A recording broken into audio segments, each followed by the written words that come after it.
Mana milliy sertifikat savoli. 5 xonali 2x7 78 y soni 72 ga qoldiqsiz bo'lsa x y minus 3y ni toping. Hisoblang. Xo'p. Endi biz bitta aytgan 5 xonali degan. Mana 2x 78 y. Mana 72 ga qoldiqsiz bo'linar ekan. Mana shu son, mana shunga qoldiqsiz bo'linar ekan ikkalasi.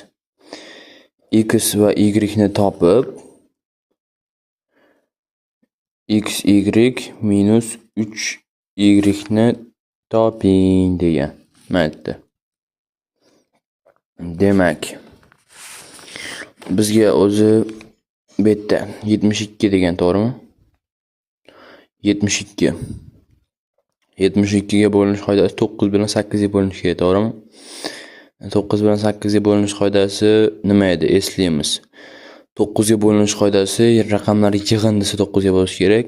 8 ga bo'linish qoidasi esa oxirgi raqami 3. O'sha 8 ga bo'linishi kerak. Bo'lmasam oxirgi raqamiga oddiy 1 qo'yib ko'raylik, oddiy. Oddiy 80 qo'yib ko'ramiz. 780 ko'paytirib bo'lib 80. Bunaqa 9 tadan berdik 72, 8 dan 2 6, 60, to'g'rimi? Bitga.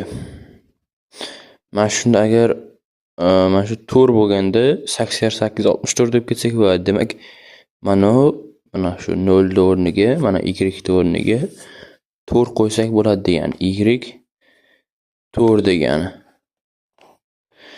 Endi y ga 4 qo'ydik. Nima aytdim?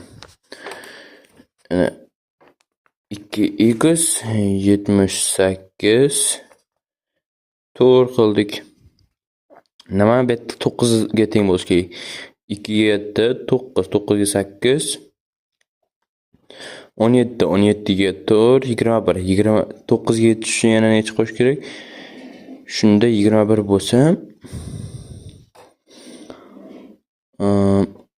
demak x 6. X 6. Y 4.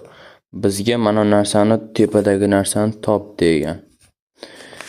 6 kere 4. 6 kere 4 24 minus 3y degan, mana 3y. Minus